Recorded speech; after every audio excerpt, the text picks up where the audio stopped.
evolución en su lucha por la supervivencia.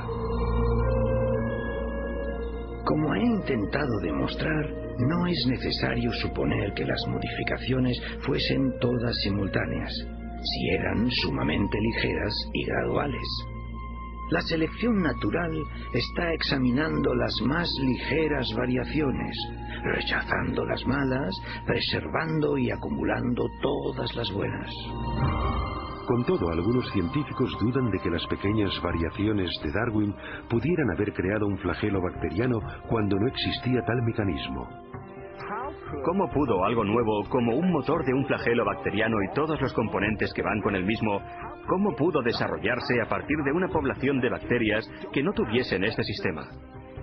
Y ello cuando cada cambio, según la teoría de Darwin, ha de proporcionar alguna clase de ventaja. Imaginemos un escenario así al inicio de la historia de la Tierra. Una bacteria en evolución desarrolla de alguna manera una cola y quizá incluso las piezas necesarias para unirla a la pared celular. Sin embargo, sin un ensamblaje completo de motor, esta innovación no proporcionaría ventaja alguna a la célula. En lugar de ello, la cola permanecería inmóvil e inútil, invisible para la selección natural que, por definición, solo puede favorecer cambios que ayuden a la supervivencia. La lógica de la selección natural es muy exigente. A menos que el mecanismo del flagelo esté totalmente montado y funcione de verdad, la selección natural no puede preservarlo, no puede pasar a la siguiente generación. El punto importante a comprender acerca de la selección natural es que selecciona solo con vistas a una ventaja funcional. En la mayoría de los casos, lo que hace la selección natural es eliminar cosas que carecen de función o que tienen una función que perjudica al organismo. De modo que si se tuviese una bacteria con una cola que no funciona como flagelo, lo más probable es que la selección natural la eliminase. La única manera en que un flagelo sea seleccionado es que el flagelo funcione, y esto significa que todas las piezas del motor han de estar en su sitio para empezar. De modo que la selección natural no puede producir el flagelo bacteriano, solo puede actuar después de que el flagelo está ahí y es operativo. En 1996, Michael Behe publicó un libro titulado La caja negra de Darwin. En esta obra argumenta que la selección natural, el diseñador sucedáneo de Darwin, no puede explicar el origen del flagelo bacteriano ni de ningún otro sistema biológico irreduciblemente complejo. En lugar de ello, Behe llegó a la conclusión de que la complejidad integral de estos sistemas indica un designio inteligente. La caja negra de Darwin de inmediato suscitó controversia.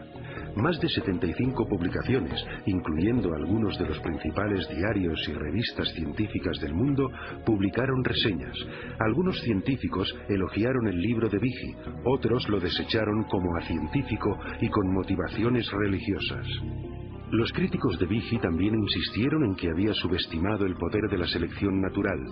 Argumentaron que el motor flagelar podría haber sido construido con piezas empleadas para construir máquinas más simples, como esta bomba celular usada.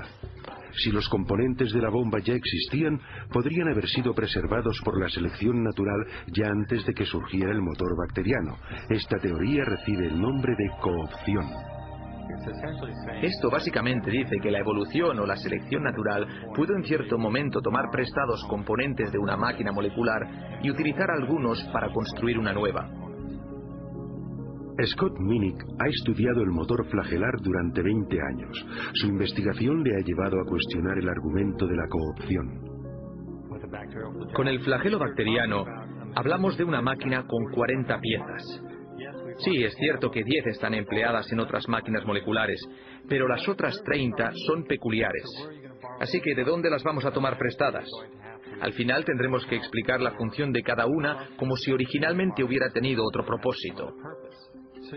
Este argumento solo se puede seguir hasta el punto en que nos encontramos con el problema de que estamos tomando prestado de ninguna parte.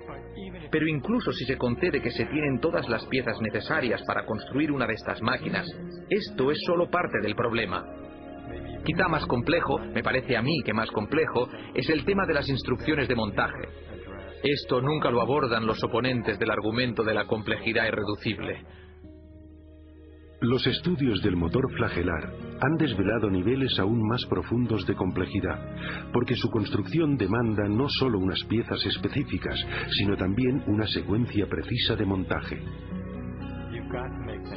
Las piezas deben fabricarse en el momento oportuno, con la cantidad apropiada de componentes. Deben montarse secuencialmente.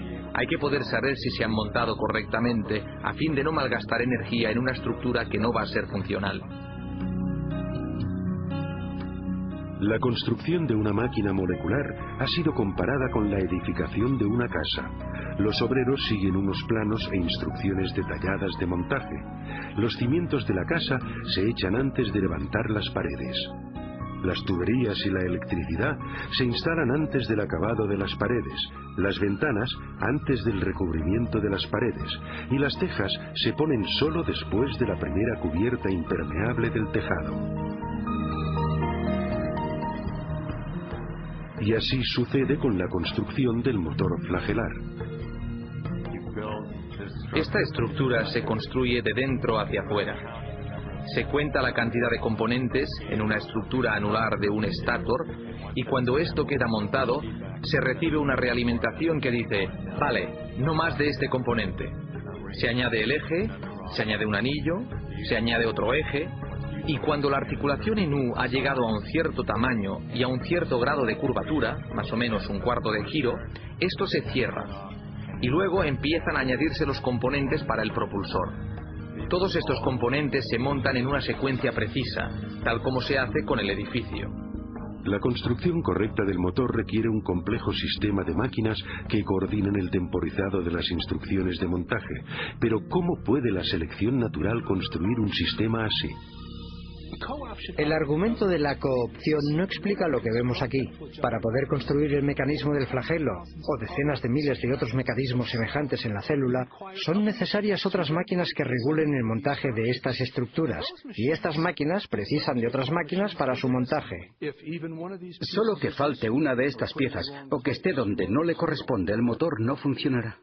De modo que el sistema para montar el motor flagelar es el mismo irreduciblemente complejo. De hecho, lo que tenemos aquí es complejidad irreducible en cascada. Sabemos mucho acerca del flagelo bacteriano. Todavía tenemos mucho que aprender, pero sabemos mucho acerca de él. Y no hay explicación acerca de cómo esta compleja máquina molecular fue jamás producida por un mecanismo darwinista. Hace 150 años los científicos no tenían conocimiento de las máquinas moleculares de complejidad irreducible. Sin embargo, Charles Darwin consideró la dificultad que sistemas como estos podrían plantear a su teoría.